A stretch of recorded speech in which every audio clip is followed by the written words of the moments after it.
Hello, everyone. It's episode 3 of Story Time with Dr. Napp. Today, we are going to discuss the TBD-1 Devastator torpedo bomber. Was made famous during the Battle of Midway by getting all shot down. But this plane was introduced into the United States Navy around 1937. At the time, it was the most advanced plane that they had. It was its first low-wing monoplane. Before that, everything was biplanes. It had hydraulically folding wings. It was pretty fancy and advanced for the time. But by the time the war had started, the Navy knew that it was outclassed. It was very slow. It was underpowered. To drop a torpedo in the war, they had to fly at about 115 miles per hour or so. And you have a zero that's zooming around at 300 miles an hour. It just wasn't going to last very long. So after the Battle of Midway, starting on June 4th, 1942, most of them that went into battle were shot down. This plane here is from the USS Hornet. If you see on the side, it says T1. Right before the battle, it said 8T1. The Hornet was CV8, carrier hull number 8. And right before the war, they had painted it the light blue with grayish on the bottom.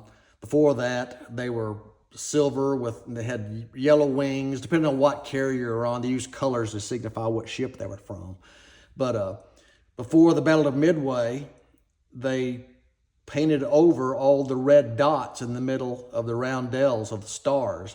At the Battle of the Coral Sea in April of 42, they still had the red dots, but they found out the Navy gunners were shooting at everything that was red, so they removed everything that was red. The tail had red and white stripes on the rudder, on the rear, and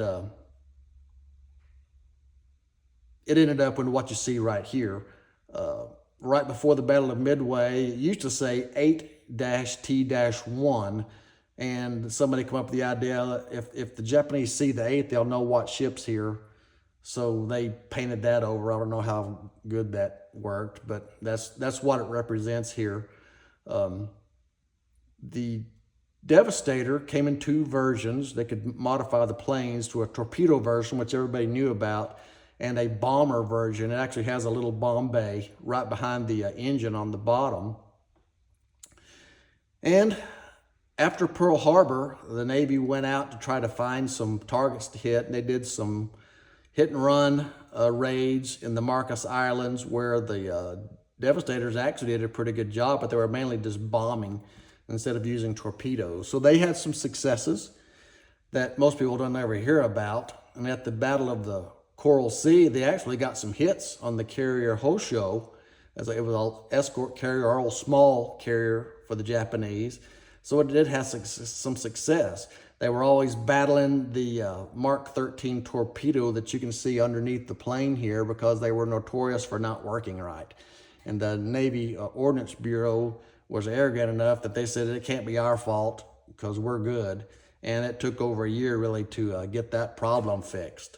And the submarines were having the same problem. So this version of the plane was flown by Lieutenant Commander John Waldron. At least that's what I could find on research.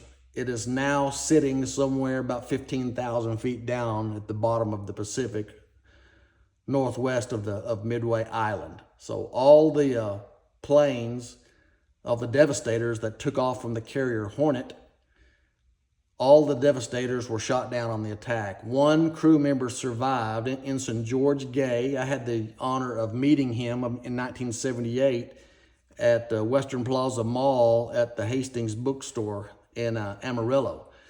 If you look real close, I'd done some weathering on this plane. Probably did a little bit too much, because the blue and gray color scheme wasn't really that old, just a few months old. So it's probably a little more weathered than it looked, but I'm still building my craft here. You'll also note that one of the problems they talked about in this plane was, as World War I went into the interwar years, the fighters and bombers in the late 20s into the early 30s had rifle caliber machine guns. 30 caliber was basically a 30-06. And this plane, when it came out of the factory, had a 30 caliber machine gun in the nose. You can see there's a hole right there that is a gun port that shot through the propeller. Some of them modified them with a 50 caliber machine gun there, some with 30, some with 50. And then in the back, on the gunner's position, usually had one 30 caliber machine gun. From what I found out on the Hornet, they added a second 30 caliber machine gun, so that's why this one has, I modified it so it has two. The plane was designed to have a crew of three: a pilot, a radio bombardier, and a gunner. They all sat one behind each other: the pilot, radio man, bombardier, and the gunner. During the Battle of Midway, they only did torpedo missions. They didn't need the bombardier, so they just flew with a crew of two. So when you were a bombardier and going on a bombing mission, the radio bombardier would get out of his seat, crawl underneath the pilot, open the bomb bay doors, and there was a bomb sight inside there. I would not want to be in that position because there's no way you could get out of there, I would think, if something bad happened. But this is the plane made famous by its losses at the Battle of Midway. From the carrier Hornet, it's interesting that a lot of the fighters and some of the bombers, I believe, from the Hornet never got into the action because their air group commander took them in a different direction. You don't hear much about him after that. So the idea was for the dive bombers and the torpedo planes to hit at the same time, but they all got separated. The first planes that actually found the Japanese fleet were from the USS Hornet, and they were the Devastators here. So they came in slowly, and the Japanese Zeros that were out on combat air patrol all came down to sea level, because that's where they were, and they just decimated them. Shot down every one of them. There were 15 planes, I think, in that squadron. Every one of them was shot down, and Ensign Gay was the only survivor. When the last plane went down, about that time, because George Gay told me, he said he looked up and he could see the dive bombers coming down. What the Devastators sacrificed, they got a positive side because they pulled all the Japanese air cover down to sea level, and they couldn't get up to attack the dive bombers. As a result, in that first battle, just in about 4 minutes, they lost 3 of their carriers. So that is the history of the TBD Devastator. One of the things that people don't know a lot is that the Navy had already ordered the Grumman TBF Avenger. I believe that's right. The Avenger. It's one that it's the bomber that President Bush flew, I believe, off the USS Monterey later on in the war.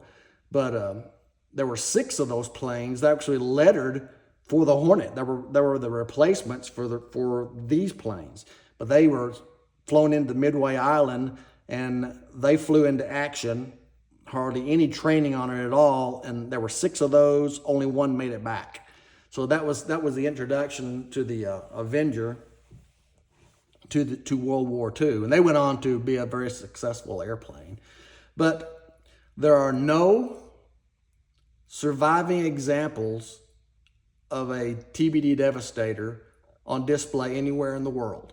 All the planes, there weren't that many made. Something I read somewhere that there were only like 400 made. And the last flying example was, of all places, was at Naval Air Station Norman, Oklahoma, and it was scrapped in 1944. There's a few that they know are in the water. Interesting, about 2018 or so, the USS Lexington was found in the bottom of the Coral Sea, about 16,000 feet down. And while they had the robot down there looking, they found several almost pristine looking Devastators that had fallen off the carrier as it sank and went to the seafloor. And I would hope the Navy could figure out a way to go pluck some of those out and put them on display, because those planes would be pretty awesome. But that is the TBD Devastator. I hope you enjoy it. I'm getting a little bit better. This particular kit I found at a hobby store in Del City, Oklahoma, called Black Widow Models, which the owners go out to estate sales and they find old kits that people had bought and they never built.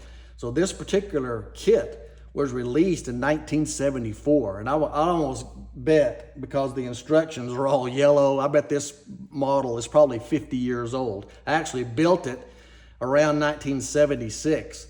I can remember building it, but I picked it up, and it turned out not too bad for a kit that's 50 years old. So I'm getting a little bit better. I don't know what my next model will be up on the deck here, but this one's about to go to the ceiling. So that is the TBF or TBD Devastator.